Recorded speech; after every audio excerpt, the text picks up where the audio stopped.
As far as playing at home, what's really applicable is what John Wooden said a long time ago. Be quick, but don't hurry. And that's really the reason we haven't played well at home. We're rushing things offensively from the pick and roll on and not letting our movement set in. In the second half, we didn't do it. But I'm real excited because we didn't play well offensively, and we won it. This team needed to get back to, I told them in the one timeout, we were down 11, up 11 at their place.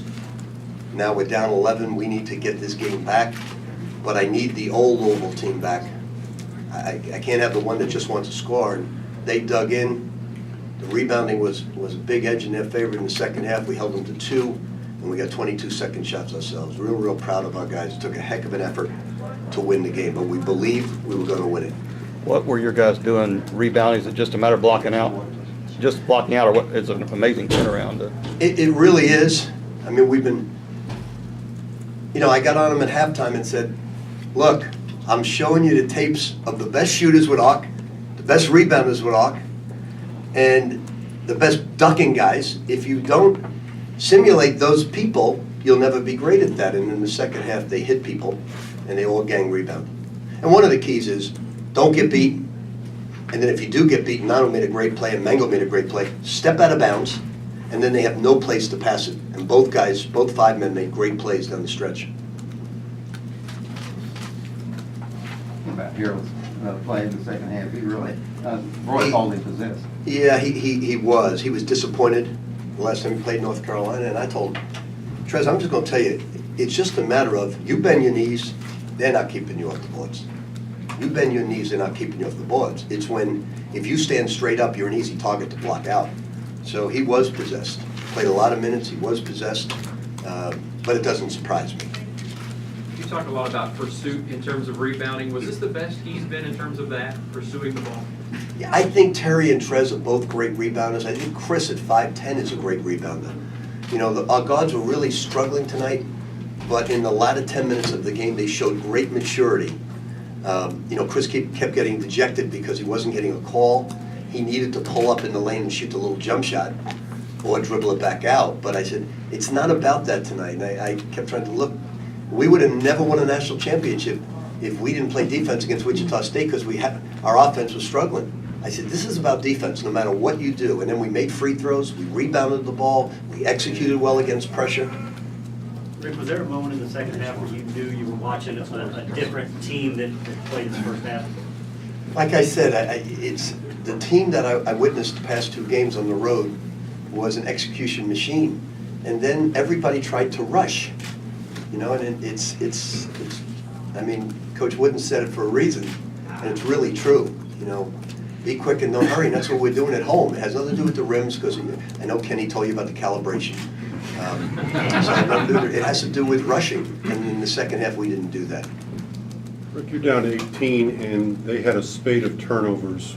Was there a change in your press at that point? We just went to 3 presses, and we had a gamble at that point. It's more heat than it is a 2-2-1 press.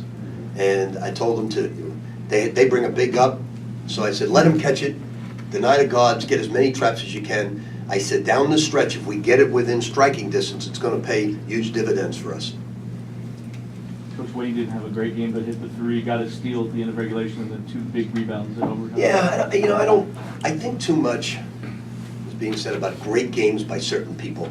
What I've found is from the NBA, unless you're LeBron, unless you're Kevin Durant, one of those great players, you're going to have nights where you got to give credit to the way the defense is playing you.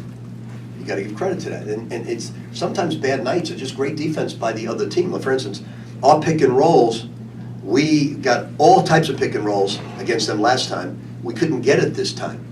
Primarily because we went wide, we were playing east and west, whereas last time we played north and south.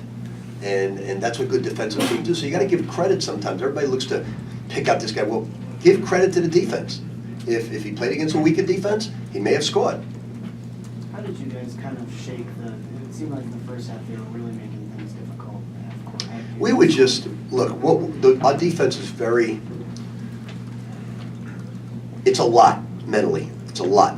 You really have to be thinkers. And the great part about our defense last year, when you have Gorky James and Luke Hancock and Peyton Seaver, you know, they're just summa cum laude basketball players in terms of taking a scouting report. This team has struggled from day one, just like I had to waste that timeout. We just went over that the five's going to play the corner, so we don't get caught in the bump, and we didn't go out to him, and he makes a shot. So that's what my hope is on this potential of this team, that we'll get better and grasp it. It's very difficult on freshmen to grasp it unless they have really high basketball IQs. You talk a lot about the building in this arena, just how loud was that? And it seemed like pretty electric towards the end there. It was, you know, it's the only ones that really believed were the people at the Marquette game. I was actually going to ask that in the huddles that. How are you, CL? It's good to see you back. In the huddles, were there any comparisons? Well, I didn't bring up Marquette because they would look at me with three heads. But I told them, we've been in this situation so many times here. We'll win the game. If we don't give second shots, we don't give threes up, we'll win the game. How much of a stamina factor in this? You look at Montrez playing 44 minutes, Terry playing 43. He said to me, Montrez, Coach, just give me a minute. Just give me a minute. You know that when you were a kid, 100 bottles of beer in the wall, you say, I was doing that, 60 bottles of beer waiting to get shot. Put him back in the game. What can you tell us? I'm sure you've seen Miami when you're watching some of the other teams that you've played this year coming up on Tuesday night. You know, they're very talented, they're very long, but we're actually going to take a day off, and I don't usually do that. I think mentally, when you play 2 road games and you come back and have with this comeback, I think I have found that you have injuries, you have a bad practice. I want my guys to go out, have good, clean fun, enjoy themselves, have fun, and then we'll get ready with a little film work, and then head down to Miami. We're going to head down tomorrow. This conference is going to give you a lot of test every night, but is it a little bit more important getting a win against a Carolina, a team that's been so embedded in this conference? You know, I just think there's so much brilliance in this conference in terms of tradition and coaching. You know, I can go back to Everett Case at North Carolina State. You know, I remember Howard Garfinkel always talking about Everett Case and Lefty Driesell, and of course the legendary Coach Smith. So now the guys take their places, and now you got one of the best in the game in Roy Williams. You know, he said something interesting to me. He came down to explain to me what happened with some of the stuff that's going on, and I cut him off and I said, you know what?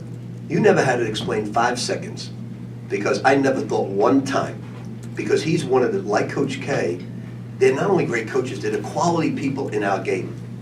That would make, are they going through tough times? But there's never been a doubt in my mind, not even 1%, because he's a quality man as well as being a great basketball coach. So I look at this, I look at the young coaches like Tony Bennett and Buzz and the coach, some of the other coaches that go on. You see Jamie Dixon coming off a tough loss and goes in there and wins today. The coaching is awesome because they all prepare as if it's an NCAA game.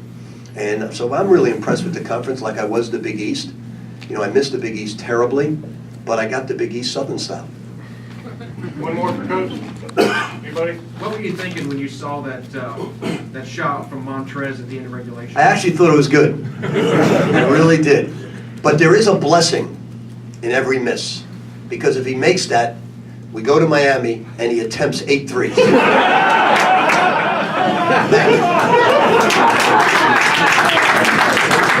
you.